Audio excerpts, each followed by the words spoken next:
Finally trailer అయితే వచ్చింది after after ఒక 20-25 మినిట్స్ తర్వాత. సో ట్రైలర్ విషయానికి వస్తే అంటే దీన్ని ఒక సైంటిఫిక్ హీరోయిక్ ఫిలిం అని చెప్పొచ్చు. అండ్ నాగశ్విన్ గారు డీటెయిలింగ్ అనేది, నేను మహానటిలో అంటే చాలా మందికి ఒక డౌట్ ఉంది, మహానటి అనేది ఒక బయోపిక్, సో ఓకే హ్యాండిల్ చేశారు, బట్ ఇంత పెద్ద స్టార్ కాస్ట్ ఫిలిం, ఇంత పెద్ద బిగ్ బడ్జెట్ ఫిలిం ఆయన ఎలా హ్యాండిల్ చేస్తారు, అసలు చేయగలుగుతారా లేదా అని చెప్పేసి చాలా మందికి క్వశ్చన్ మార్క్ ఇప్పటికీ మిగిలిపోయింది. బట్ షూర్లీ కాన్ఫిడెంట్ గా చెప్తున్నాను, నా పర్సనల్ వ్యూ కాన్ఫిడెంట్ గా చెప్తున్నాను, Nag Ashwin surely breaks every path.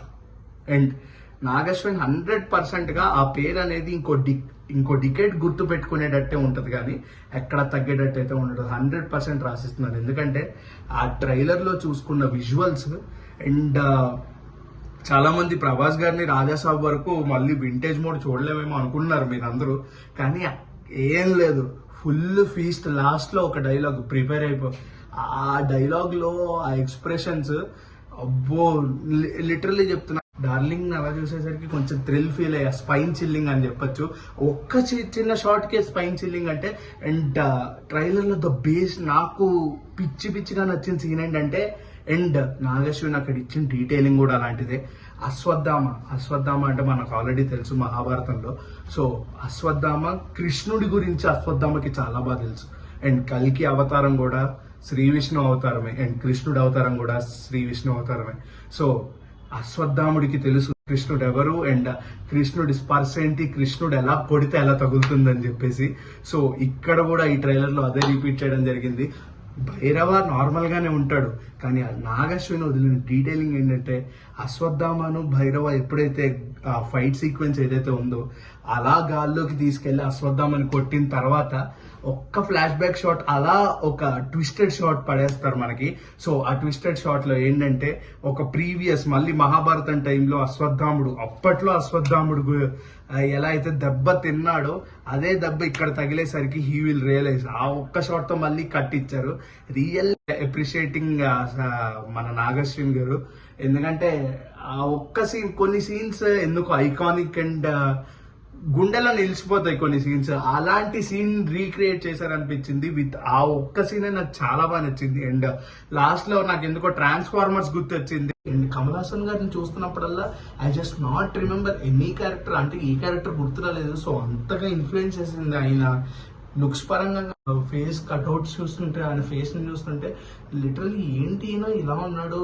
Okay, Duryodhana character play చేస్తున్నా సరే, ఇఫ్ ఈ ఇద్దరికి రియలైజేషన్ పాయింట్ వల్ల గొడవ అయిందా, so what's the actual intention of Nagi అని చెప్పేసి. ప్రభాస్ గారికి గుర్తుండిపోయే రోల్స్ లో కల్కి 100% టాప్ 5 లో ఒక ప్లేస్ లో ఉంటుంది. ఆయన సినిమాల్లో చూసుకుంటే కమర్షియాలిటీ ఇవన్నీ పక్కన పెడితే, వీఆర్ సీయింగ్ ప్రభాస్ గారు యాజ్ అ కల్కి అండ్ వీఆర్ సీయింగ్ ప్రభాస్ గారు యాజ్ అ శ్రీ విష్ణుమూర్తి. అలా పిక్చరైజ్ చేసిన నాగశ్విన్ విల్ పక్కా రిమెంబర్, అంటే he will remember for this decade అని చెప్పొచ్చు. అండ్ ఓవరాల్ గా కల్కి సెకండ్ ట్రైలర్ గురించి చెప్పాలంటే, విజువలైజేషన్స్ పరంగా అండ్ తను అనుకున్న ప్లాట్స్ పరంగా అండ్ సినిమాలో ఎటువంటి మైన్యూట్ మిస్టేక్స్ అండ్ సటిల్నెస్ అనేది తీసుకురాకుండా ఈ ట్రైలర్ అయితే డిజైన్ చేయడం జరిగింది. ఆయన హీఈస్ జస్ట్ టేకింగ్, ఆయన కట్అవుట్ అని చెప్పాలా, లేకపోతే కట్అవుట్ అని కాదు, కానీ rebel star Prabhas is taking this Telugu industry to next level. Even if he's getting the disasters. So ఆయనకి ఎన్ని డిజాస్టర్స్ పడినా, ఎన్ని ఫ్లాప్స్ ఎదురైనా, తన గోల్ అని చెప్పొచ్చో ఏమని చెప్పొచ్చో తెలీదు, but still he's trying to take the standards of Telugu to ఇంకా 10 మెట్లు ఎక్కించడానికే చూస్తున్నాడు ప్రభాస్. ఆయన తీసుకునే కంటెంట్స్ అలా ఉన్నాయి అబ్బా. సలార్ కానీ, లేకపోతే కల్కి కానీ, రేపు వచ్చే స్పిరిట్, అనురాఘవపూడి గారి సినిమా కానీ, he just believing and aiming this Telugu cinema should go in to international and world level as a top 1 position. So దానికోసం ఆ ప్రభాస్ గారు కష్టం అని చెప్పడం, అంటే ఇయర్ కి 2 సినిమాలు చేస్తానని చెప్పి ఫ్యాన్స్ కి అయితే ఎంత ఇష్టంతో చెప్పారో, మాకు ప్రభాస్ గారిని అలాగే స్క్రీన్ మీద చూస్తుంటే ఆయన కష్టం అండ్ ఆయన యాక్టింగ్ క్యాపబిలిటీ అనేది కనిపిస్తుంది.